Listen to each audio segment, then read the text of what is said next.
thank you very, very, very much for that flattering introduction that I wrote myself. Thank you. Now, put up your hand if you've ever avoided having a difficult conversation. A few hands going up. I know it's so easy to just brush those niggly issues under the carpet, hoping that they'll just magically disappear. But what happens is those tiny particles of dust turn into a breeding ground for dust mites.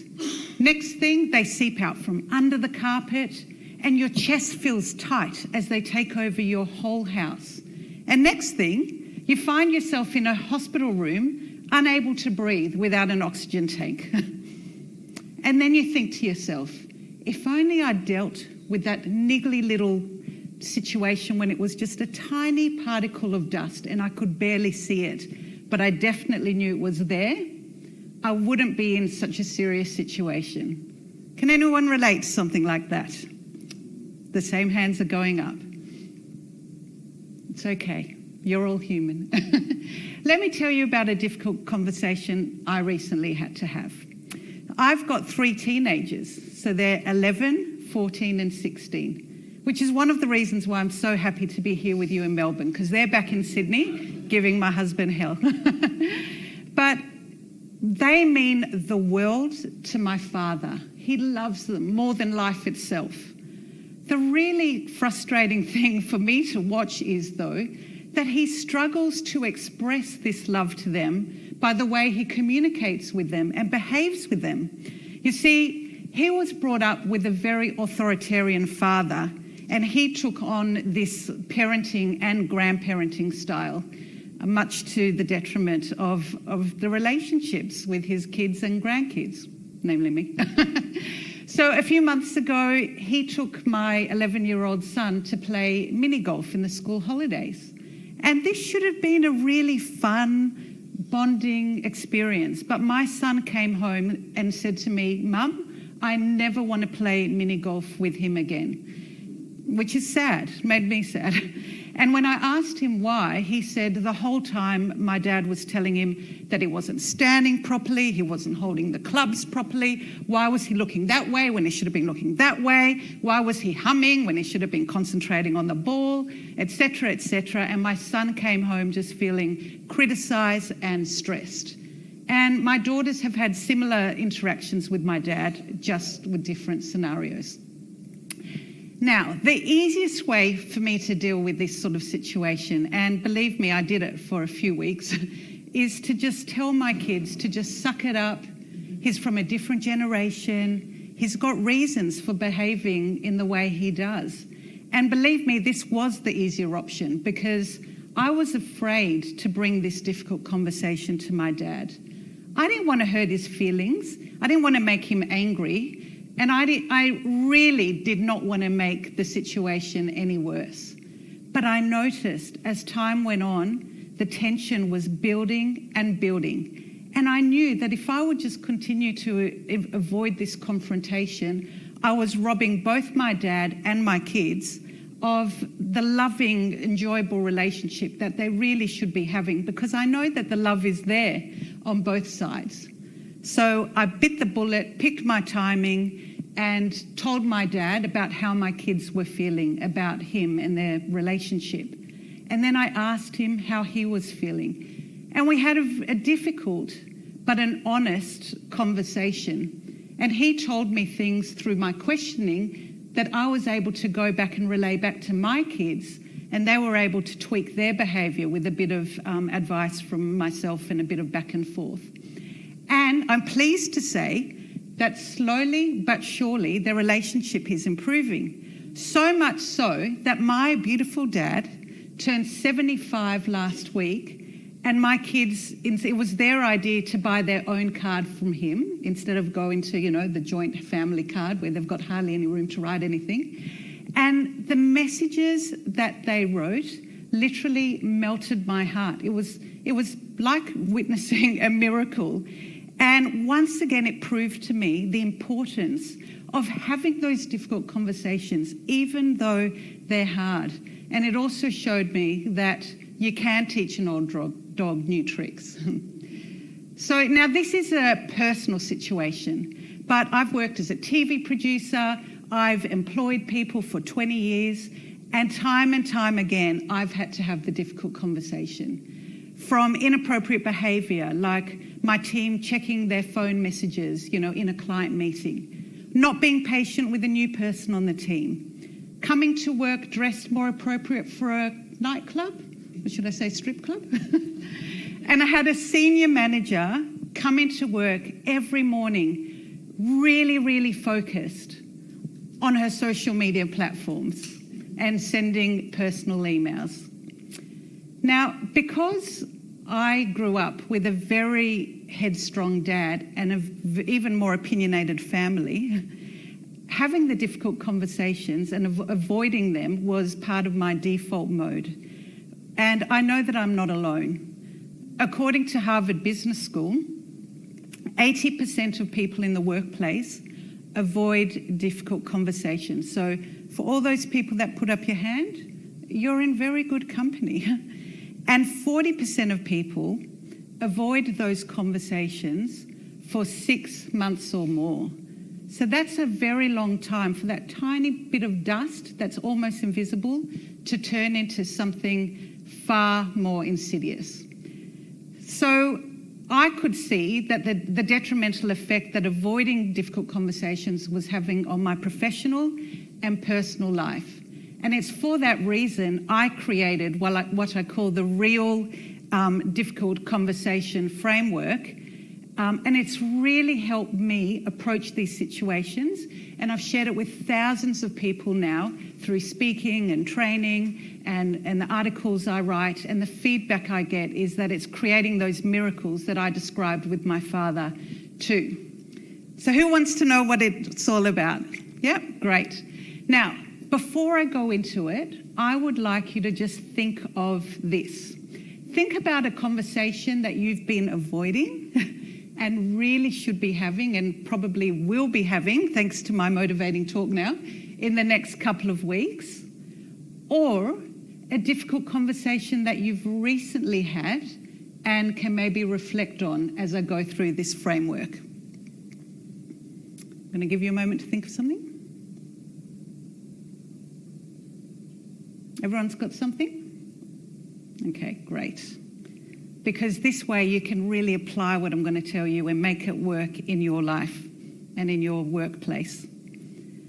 All right, so it starts with R.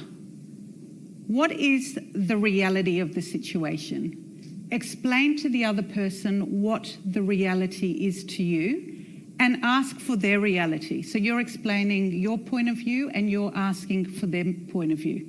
And by the way, I love that it comes to the word real, because this is all about just being real, not hiding behind the BS, but being true to yourself and speaking the things that you know you should be speaking about. So R, what's the reality of the situation? E, what's the expectation? What is the expectation that you have that will happen as a result of this conversation? The next one, A. What are the action steps that you have thought about that could take place in order for that expectation to be met? So have a bit of a think about the actions. And L is the most important letter of all in this framework, because L is all about listening. Listening, asking questions, listening some more, and being prepared to pivot on what you came to the conversation with your thoughts on the actions and possibly even the expectations. This is all about having a two-way conversation and coming up with a plan that both of you go in together. Because without getting that buy-in from the other person, you might as well have swept that dust or that conversation under the carpet for the good that it's going to do. So in the case of my senior manager, who was coming in every day and for the first hour sitting there and engaging with her socials and her personal messages, it went something like this. So R was reality.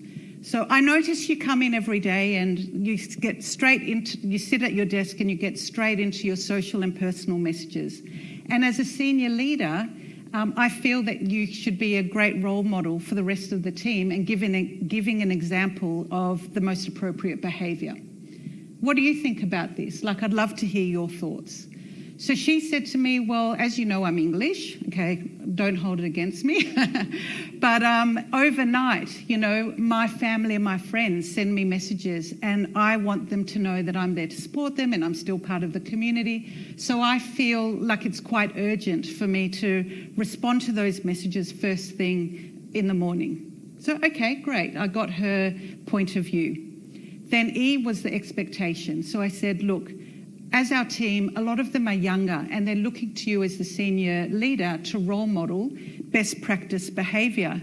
And my expectation of you as the senior leader is to inspire them to come to work feeling energised and excited about getting into work mode and focused from the get-go in the morning. And by, you know, getting straight onto your personal messages, it's not really giving the best example. So A was action. So I suggested maybe she could wake up, you know, a little bit earlier and respond to those messages. Maybe she could start taking public transport and respond to them on the bus or the train. Or maybe she could wait just a couple of hours when she gets her coffee for the morning or lunch break and respond to it then. So they were my suggestions for the actions. And then L, listen. What do you think about this? So she said she completely sees my point of view. She wasn't even aware that she was really doing it. And to be honest, that was another difficult conversation that I brushed under the carpet for a while until I started to feel quite annoyed, then very annoyed, then extremely frustrated. And then I knew I had to have this conversation. So we had a great conversation about it. I heard her point of view. She heard mine. She made some tiny tweaks, some tiny little changes to the way she managed her personal messages. We were both happy and she was successfully, you know, within the business for several years to come. So it was a really good outcome. And that is the framework of a real conversation when it comes to difficult conversations. So I don't want to just babble on and tell you my stories. I want you to be able to take this stuff home and apply it in your workplaces. So I'm just going to give you a couple of minutes now to think about that scenario that you came up with and think about the R, E and the A. So first of all, what is the reality of the situation? So you can get out your pads or your laptops or whatever you want to write on. So for that conversation that you're avoiding, what is the reality of your situation from your point of view? I'll give you a few moments to write that down.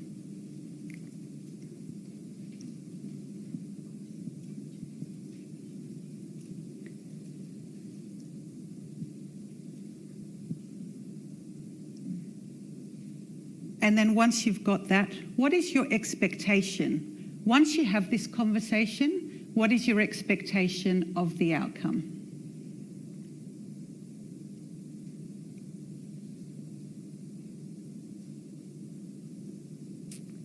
And then what are some action steps that could be taken for that expectation to be met?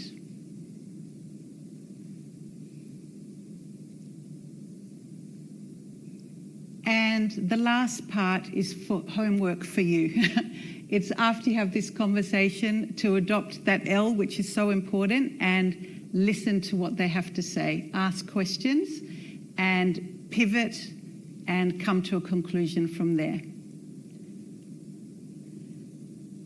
Now, a lot of us avoid difficult conversations because we see it as confrontational.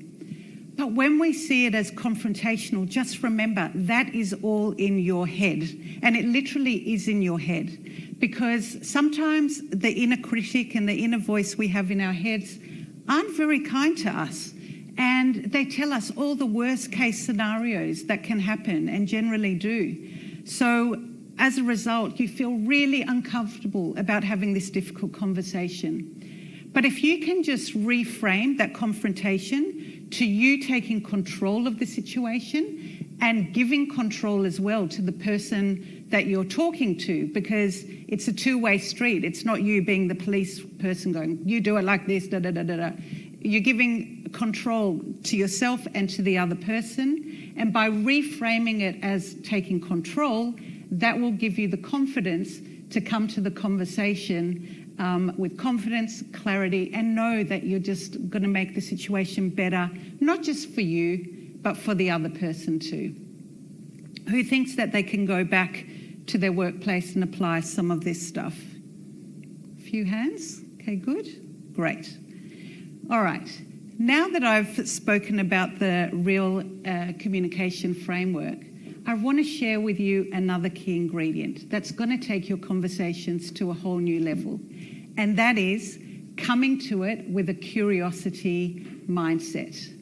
Coming to a conversation with this sort of mindset is a really great way to broach not just difficult conversations, but any kind of conversations you have with your colleagues and even in your personal life.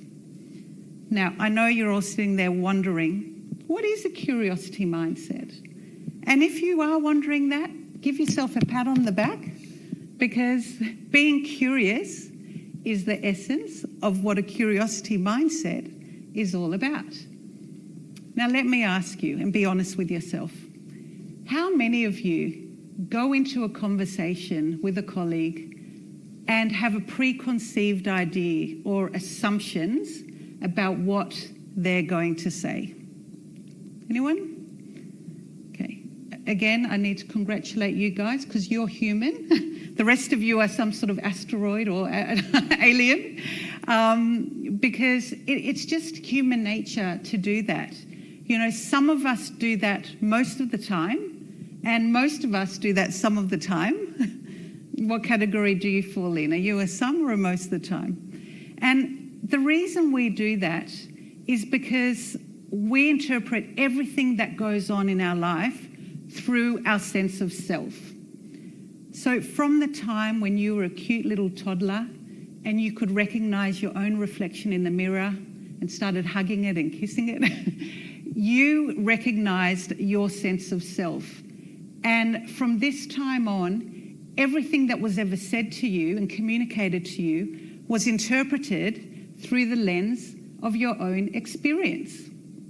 So as we grow into adults and we get more and more life experience, we do this more and more. And that's why we make more assumptions and come to conversations with more judgment about how it's going to play out.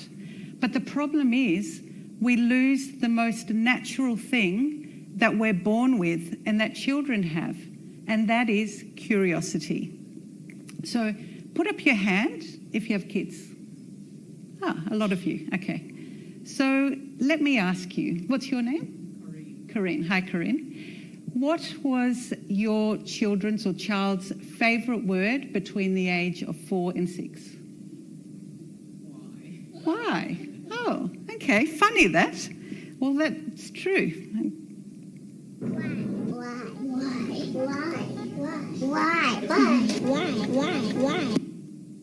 Why? Mine was no, ice cream, and why? So as we grow older, we lose our, as well as losing, our natural hair colour. Exhibit A, this isn't my natural hair colour. We lose our natural instinct to be curious. And we do come to conversations with preconceived ideas and judgments, even if we don't know we're doing it. It's the sort of thing that we do unconsciously. But if you inhabit or bring on the spirit of your cute little 5-year-old and ask questions as if you are that 5-year-old and then listen to the answer, unlike most 5-year-olds, that is the most direct route to having a connected conversation and the essence of what a curiosity mindset is all about. So let me tell you a little bit more about how to get into a curiosity mindset. So step 1, clear your mind of preconceived ideas. Step 2, be fully present, something most of us rarely are. And step 3, ask questions. So I'll go through each of these on their own. So preconceived ideas. All right, I want you to get out a piece of paper, not now, but before you have your next conversation, and think about the things you think you're going to say. Now, these are things that we're normally doing unconsciously in our minds and not even aware of it. So by laying it out there on the piece of paper, you're putting it out there. What do you think they're going to say? I mean, I had this conversation with my employee today. She was calling a client and she was nervous about the conversation. So I said, write it all out. What do you think they're going to say? Now get that piece of paper and rip it up into tiny shreds and chuck it in the fire or wherever else you want to. Throw it at the wall or at an annoying person behind you. No, don't do that. We're talking about safety in the workplace here. And come to that conversation with a clean slate. Now, let go of what you think's going to happen, because this is where that very annoying thing happens, the worry. It's always the worst case scenario, you know, but they're going to do this, they're going to say this, they're going to hate me, they're going to whatever.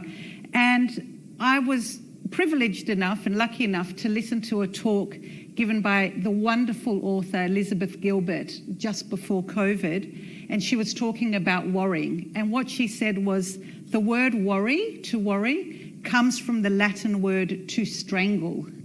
And I could totally relate to that, and I'm sure you can too. You know, when you're worrying, it's like you're being strangled. So let go of what you think's going to happen, all those doom and gloom scenarios. You know, my dad's going to hate me and write me out of the will. Not that worried about the will, but, you know, I didn't want my dad to not like me and to think I was hurting his feelings by this conversation I was going to have. And bring yourself back to the present. And then make a conscious choice to come to that conversation with an open mind. So that's step one. Step two, be fully present. Now, if you're into meditating, this is a perfect time to do a 5-minute meditation. If you're not a meditator, I highly recommend it. But don't worry if you're not. Just take 3 beautiful deep breaths and ground yourself. Fill your belly up with air and oxygen and just relax. It's all about relaxing and clearing the mind. And set an intention instead of a goal. So let go of the attachment to the outcome of how it needs to happen. So you can have those actions that you think you might want to happen, but then in the conversation that you have with the other person, that could all change. So set an intention. So the intention for my conversation with my dad was that my dad and my kids would have a better, more loving and more fun relationship. How they're going to get there, I didn't know exactly, but that was my intention. And listen without judgment or jumping to conclusions or without worrying about what you're going to say next. How often do we speak to each other and instead of listening, we're thinking about what we're next going to say? That is blocking us from being fully present, and it's robbing the conversation of being a truly connected conversation. And then last but not least, ask questions. Repeat what they just said, and you don't have to do it like a robot. You know, you can come up with your own words and phrases, but that makes the other person feel safe because they feel like they've been listened to and not misunderstood. So repeat what they said and ask questions to help you get the full picture. So some examples are, you know, why do you feel that way? When have you experienced this before? And how do you think this might go if you approach it from a different angle? So ask the questions and have the conversation. Curiosity is the most authentic way to have a connected conversation. And if we ask the questions and really listen with an open mind and an open heart, we can take in what they're saying, and then those ugly judgments that we have that rear their heads are less likely to interfere, and we can listen and be far more empathetic. So going back to the conversation I had with my dad, when I said, what's your point of view? One thing he said was that I actually feel quite hurt sometimes by the kids because they don't say hello to me, they grunt. I mean, they are teenagers, but whatevs. And I feel like they're not interested in me, you know. So that allowed me to be able to go back to my kids and say, this is what he's seeing and feeling based on your interaction with him. So these are some of the things that you can try and do to just bridge that gap, just tiny little tweaks. And as I said, it did work. So ask the questions, delve into the conversation and really listen and take on board without those judgments, without getting defensive, without criticising. It's such a gift that you can give to other people. And it helps people take their masks off. You know, so often we're walking around our life wearing our mask and not revealing our true selves. And by you being authentic in the way you communicate, you're giving permission for other people to do that too.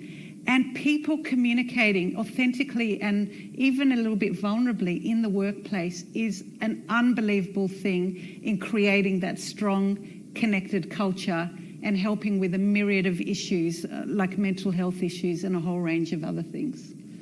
So I really encourage you to do that. Now, I would love to stay in touch with you. I would love to hear how you went in that difficult conversation. And I would love to give you any support for you and your teams if you need it. So feel free to pull out your phone now, scan the QR code. You can connect with me directly on LinkedIn, check out my website. And I've also got a podcast that's recorded live at a storytelling event that I hold called Stories That Stir. So the event is designed to break down barriers, stir conversation, and inspire positive change, because I'm all about people connecting authentically to create human connection and make the world a better place. And we have 3 minutes, so I'm going to give you a little exercise and a great way to wrap up the day, and that is turn to the people next to you and with a curiosity mindset, have a conversation about 2 key things that you are going to take away from this 2-day conference, or even the main thing. Focus on the main thing you're going to take away from this conference to your workplace to make it a better, safer, and more fantastic place for people to spend 90% of their lives.